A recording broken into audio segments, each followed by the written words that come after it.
Okay, let's just get right into it because I know we've all been there. It's the end of a long day, you fire up your favorite streaming service, scroll past literally thousands of new movies and shows, and then what do? You put on that one show you've already seen a dozen times. So why? Why do we do that? Well, it turns out the reason is actually pretty fascinating. You know the feeling.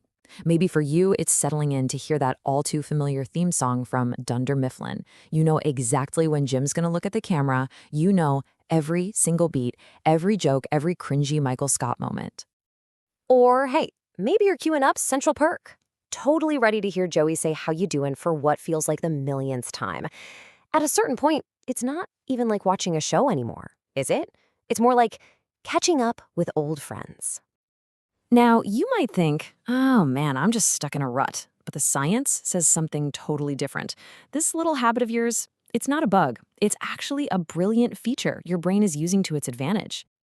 So, what is actually going on inside our heads when we do this? Let's get into the psychology of why our brains absolutely love hitting replay. And here is the craziest part. We watch these shows precisely because we already know what happens. There are no surprises. We know Ross gets off the plane. We know Harry is going to defeat Voldemort. That predictability, that is exactly what our brain is craving. You know, psychologists actually have a name for this. It's called the mere exposure effect. And it's a really simple but super powerful idea. The more we're exposed to something, whether it's a song, a face, or a sitcom, the more we start to like it. It's why you feel a real bond with these characters. I mean, you've spent hundreds of hours with them. And all that familiarity builds up into something even more powerful. This deep, deep sense of psychological comfort. I absolutely love this metaphor. In a world that feels completely unpredictable, kind of chaotic, your favorite show becomes a safe space. It's a cognitive blanket fort, a place you can go where you know all the rules and the outcome is always, always the same. Just think about the difference in mental energy here. When you watch a brand new show, your brain has to go into detective mode, right? You're tracking plot twists, trying to remember new characters, guessing what's next. Honestly, it can be kind of exhausting. But rewatching, that's just cognitive cruise control. It's low effort, it's easy, and it's just comforting. And this is exactly what psychologist Crystal Russell talks about. Rewatching gives us this incredible sense of control. There are no shocking plot twists that are going to ruin your week. No emotional gut punches you aren't ready for. You've already processed all the drama. Now you're just dropping in to say hi to some old friends. But wait, there's another layer to all of this. Rewatching isn't just about what's happening in the present moment. It's also a powerful way to connect with our past. Think about a movie like The Lion King. The story itself never ever changes, but you do. When you're a kid, you are Simba. Then, maybe in your 20s, you watch it and you suddenly get Mufasa's fears. And then one day, you might watch it as a parent, and you finally understand the weight of his words about legacy. The same story hits completely differently as you live your life.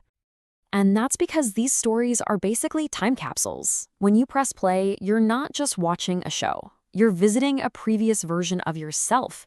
You're reconnecting with who you were back then, and maybe even the people you first shared that story with. And this brings us to a really profound insight about what's really going on when we rewatch something we love. So here's the big secret, the ultimate takeaway.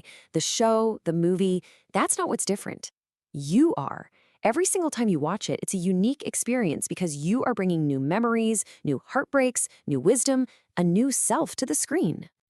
Okay, so let's bring this all home and talk about how rewatching is actually a really smart, practical tool for managing our modern lives. It's kind of like having an emotional remote control. So get this, every single day we are faced with this number, around 7,000. And what is that? Well, that's the estimated number of decisions the average person makes. From what to wear to which email to answer, it all leads to a very real thing called decision fatigue. And I mean, come on, we've all been here, right? You scroll and you scroll. You're paralyzed by choice. The risk of starting a new show that might be terrible just feels too high. So what do? You retreat to the guaranteed satisfaction of your favorite comfort show. It's not lazy, it's just peak efficiency. And hey, if the cognitive blanket fort thing didn't quite land for you, how about this one?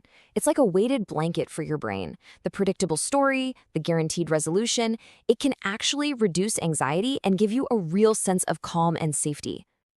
And as therapist Dr. Pamela Rutledge points out, this is a legitimate form of emotional self-regulation. When the world outside feels totally out of control, rewatching something lets you experience a predictable set of emotions in a safe environment. You know when the sad part is coming, and more importantly, you know it's all going to be okay in the end. So, the next time you feel that pull to rewatch something for the 10th time, don't think of it as a crutch or some lazy escape. Think of it as a companion. It's a piece of consistency in a very inconsistent world, one that's been there with you through all the different versions of yourself. So I'll leave you with this to think about. What's that one story for you? The one that just feels like coming home. And maybe more importantly, when you press play, which version of you are you sitting down to watch it with?